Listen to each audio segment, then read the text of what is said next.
everyone knows, information or knowledge is power. The real power comes to those who have the real information. And as students, one should have the tendency of inquisitiveness, the desire to know something new, and something which is happening. So as students, one should have that inquisitive tendency to seek information. As I said earlier, information is a real power.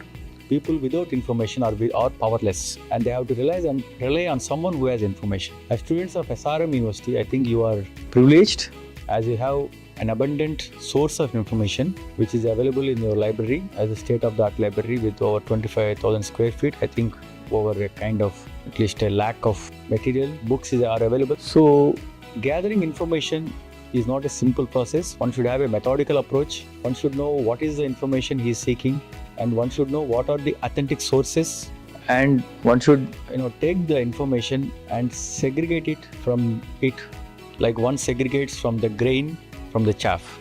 So you should know what is important in that, what is significant in that, and how it can be applied to your academics, to your projects, or how the information can offer solutions to the problems. Getting access to information is one thing, identifying the right information is another thing, and utilizing the information to reach your desired goal is another thing.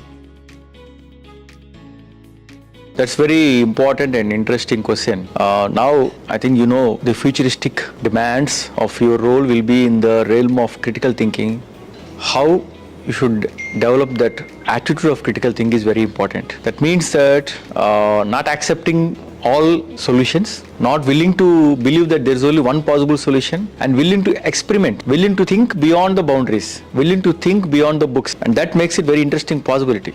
And that is the core quality of, one of the core qualities of engineering is critical thinking. All these mechanical, electrical innovations came out of critical thinking. When people are not willing to believe a hearsay, an established convention, an established notion, or a conventional thinking. People thought, why, if not this, why we can't do an opposite way? Why can't we do the other way? What are the alternative ways? This is very vital aspect. So students are advised to develop that critical thinking very early in their lives. And to develop that critical thinking, one should have an ability to see things from a different perspective and to take the risk, to take the experimental path before coming to a conclusion. This is the core science of engineering or scientific thinking.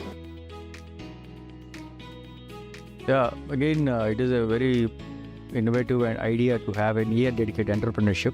Entrepreneurship is, I think, is the future. And it's a very good idea that a campus you're getting an opportunity to learn the skills of entrepreneurship. Generally, people think that entrepreneurship will come after some many experience in a field, then you become an entrepreneur. But entrepreneurship is a wonderful idea. It can really work given the proper ecosystem, and it's a great skill, where you are in control of everything. You are the master as well as you are the servant. So you fix the bolts and nuts as well as make a home. You are the driver, also you are the mechanic, you are the owner of the car. So it is a great, wonderful opportunity, where you learn things and start putting these things. And the biggest thing is you are going to be the master. Of course, you'll have a team, but you can still make it out a team effort. But in the end, you're going to reap the benefit of it. That makes a wonderful an opportunity where you are in control of everything and you take the best of everything.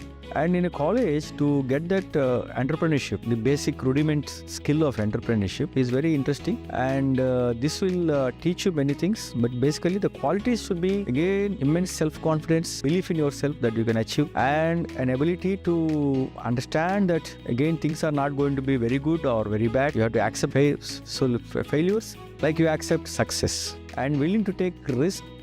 Of course, when you take a risk, you analyze the factors. It's called risk analysis. And of course, as I said, your behavioral insights, the ability to take decisions quickly, but putting in place the various possibilities and combinations. And most of all, it's a wonderful ability to think very clearly and to make your own decisions. Yeah, there is no doubt, I have expressed many times, that this is a state-of-the-art infrastructure, because we have seen many engineering colleges running out of apartment blocks, makeshift campuses, But here you have a full-fledged academic, cultural, physical, social infrastructure in place with a massive infrastructure, and everywhere you can see the quality of the infrastructure. Now, it's not about the buildings, it's not about the flooring, the ceiling. I'm talking about the social infrastructure as well, the human resource, the best of the brains from all over India coming here and spending their valuable time. It's a wonderful opportunity for students to learn from the teachers who are coming from all over India. And as I have said before, access to library, labs, classroom, sports, cultural, all these things. The student life should be vibrant. So I think this college has provided that seamless integration of technology and humanity, and this kind of thing will make student a holistic personality.